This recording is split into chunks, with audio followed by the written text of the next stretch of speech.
మళ్ళీ అదే చెప్తున్నా సార్, నేను వాళ్ళు అడ్డమైన మాటలు మాట్లాడచ్చు, మేము మాట్లాడద్దా సార్? వాళ్ళు ఏది పడితే అది మాట్లాడచ్చు, మంత్రులు కూడా నోటికి వచ్చినట్టు మాట్లాడచ్చు, మేము వివరణ కూడా ఇవ్వద్దా? ఇదేం పద్ధతి అధ్యక్ష? బోనస్ బోగస్ అయ్యింది, బోనస్ బోగస్ అయ్యింది. 700 కోట్ల బోనస్ ఇచ్చి 7,600 కోట్ల రైతు బంధు ఎగ్గొట్టిన మాట ఖచ్చితంగా వాస్తవం. ఇది రాష్ట్రంలోని రైతులకు తెలుసు. అందుకే అంటున్న అధ్యక్ష, రుణమాఫీ ఉత్తదయింది, బోనస్ బోగస్ అయింది. రైతు బంధు కాదు అధ్యక్ష, దాని పేరు మార్చి రైతు భరోసాను పెట్టి ఏదో మారుస్తున్నారు అధ్యక్ష. మీరు రైతులను ఏ మారుస్తున్నారు తప్ప ఏది కూడా చేస్తలేరు. అధికారంలోకి వస్తే తొలి కేబినెట్ లోనే రైతు భరోసాకు చట్టబద్ధత, 6 గ్యారెంటీలకు చట్టబద్ధత అన్నారు. తొలి కేబినెట్ జరగలేదా ఇంకా? లేకపోతే తొలి సంవత్సరం తడిచినా కూడా ఒక యాదికి వస్తలేదా? మీ రాహుల్ గాంధీ గారు చెప్పినరు, ఏడబైంది మాట అని అడుగుతున్నాం అధ్యక్ష. ఇంకొక మాట అధ్యక్ష, ఈ కాంగ్రెస్ పరిపాలనలో గత సంవత్సర కాలంగా రైతు బతుకుకు భరోసా లేదు, రైతు భూమికి భరోసా లేదు. పొలంలో ఉండాల్సిన రైతులు ఇవాళ జైళ్లలో ఉండే పరిస్థితి అధ్యక్ష. ఆనాడు ఎప్పుడు ముఖ్యమంత్రి గారు గద్దరన్న యాద్ చేస్తా ఉంటారు. గద్దరన్న ఒక మాట చెప్పిండు అధ్యక్ష, దుక్కులు దున్నే రైతులకు బేడీలు ఎందుకు రో అని పాట పాడిండు అధ్యక్ష. ఇవాళ గద్దరన్న బతుకుంటే ఖచ్చితంగా ఆ పాట మళ్ళా గజ్జగట్టి పాడుతుంది అధ్యక్ష. చివరిగా నేను ఈ ప్రభుత్వానికి చేసే విజ్ఞప్తి ఒకటే, రైతు బంధును యథాతథంగా కంటిన్యూ చేయండి, ప్రజలకిచ్చిన మాట తప్పకండి. ఎట్టి పరిస్థితుల్లో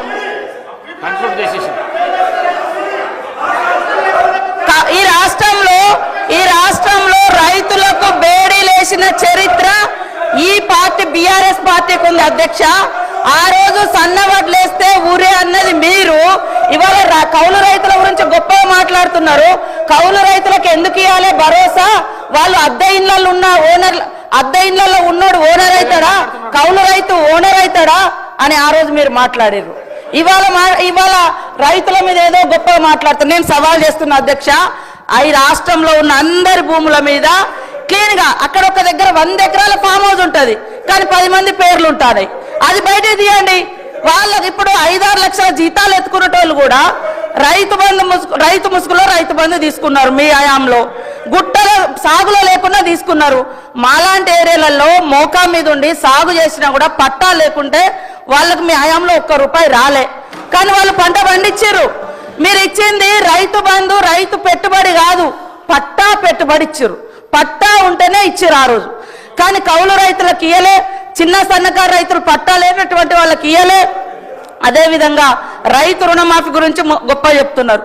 మీరు అనేక మందిని మీరు చేసినటువంటి రుణమాఫీ వడ్డీ మాఫీ అయింది, రుణమాఫీ కాదు అది వడ్డీ మాఫీ.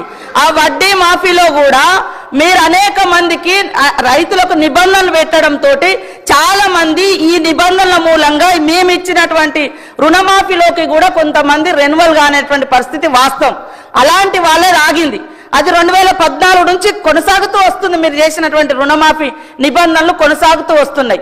కాబట్టి అది గుర్తుపెట్టుకోండి. మీరు అన్ని బాగా చేసినాక 30,000 కోట్ల రైతుల రుణమాఫీ కాకుండా ఎట్లున్నాయి?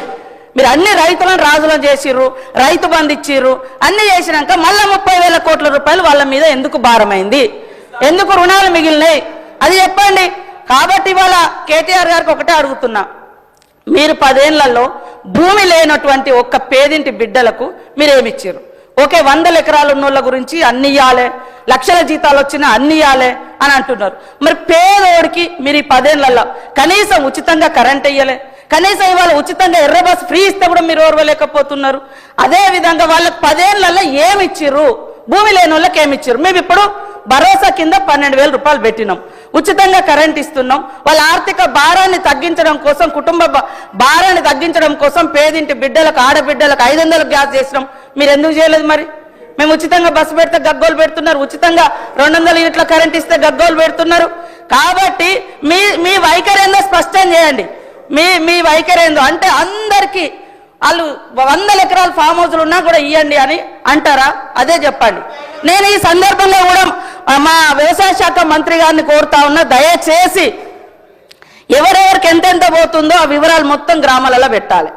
ఏ కుటుంబానికి ఎంతెంత రైతు బంధు పోతుంది, ఎవరెవరిది ఎంత అనేది వివరాలు బయట పెట్టాలి. పేదోళ్ళకి ఆ ఊర్లలో ఏమేమి వచ్చినాయో కూడా బయట పెట్టాలని కోరుతా ఉన్నా. కన్క్లూడ్ చేయండి ప్లీజ్. కన్క్లూడ్ చేస్తారంటే కూడా చేయనిస్తలేరు సార్. కన్క్లూడ్ చేయండి అధ్యక్ష. వారు చెప్పిన దానికి మేము చెప్పిన దానికి తేడా ఏముంది సార్? మంత్రి గారు చెప్పారు, మంత్రి గారు అన్నారు మరి 30,000 కోట్ల రుణం ఎందుకు వచ్చింది అన్నారు. ఎందుకు వచ్చిందంటే మీ ముఖ్యమంత్రి గారు చెప్పారు. ఏం చెప్పినారు? స్పష్టంగా చెప్పారు. కేసీఆర్ గారు ఏమనుకుంటుండంటే ₹1,00,000 రుణమాఫీ చేసిన కదా వాళ్ళంతా నాకే ఇస్తారు అనుకుంటుండు. కానీ ఆ ₹1,00,000 రుణమాఫీ అయిన కూడా మీరు అర్జెంటుగా బ్యాంకు కురుకుని 2 లక్షలు తెచ్చుకోండి, నేను రాగానే December 9 నాడు సంతకం పెడతా అని చెప్పిందే రేవంత్ రెడ్డి గారు. నేను వేరే చెప్తున్నాను, వీడియో చూపెట్టమంటే చూపెడతా. ఆయన వల్లనే జరిగింది అధ్యక్ష. ఇంకొక మాట అధ్యక్ష, ఇప్పుడు ట్రైనింగ్ అన్న చక్కగా ఇవ్వాలి మీ ఎమ్మెల్యేలకు. నేను ముఖ్యమంత్రి గారిని కోరుతున్నా, మీరేమో 100% రుణమాఫీ జరిగిందని మీరు చెప్తారు, వెనుకకెళ్ళి మీ ఎమ్మెల్యేలు వేసేమో నాకు 70% అయిందంటారు, బయటనేమో రైతులు చారణ కాలేదని బయట రైతులు అంటున్నారు. ఏది కరెక్టో మీరు తెలుసుకోండి ముందు. 25% అయిందా, 30 అయిందా, 40 అయిందా, 70 అయిందా, 100 అయిందా? చివరిగా అధ్యక్ష నేను ఒకటే చెప్పి ముగిస్తా అధ్యక్ష, మేము ఈ ప్రభుత్వాన్ని ఒకటే కోరుతా ఉన్నాం. రైతు బంధు విషయంలో నేను నేపథ్యం చెప్పిన, తెలంగాణలో పెద్ద రైతు చిన్న రైతు అనే తేడా లేకుండా, ఉద్యోగస్తుడు లేదా ప్రైవేట్ ఉద్యోగి అనే వ్యత్యాసం లేకుండా, భూ యజమాని ఎవరుంటే వారికి వ్యవసాయ స్థిరీకరణ కోసం ఆనాడు తెలంగాణలో సాగు బాగు కావాలనే ఉద్దేశంతో మేము పనిచేసినాం. అందరికీ రైతు బంధు ఇచ్చినాం. మీరు కటింగులు పెట్టదలుచుకుంటే అది మీ ఇష్టం, మీ విఘ్నత. మేము ఆనాడు అందరికీ ఇచ్చే ప్రయత్నం చేసినాం.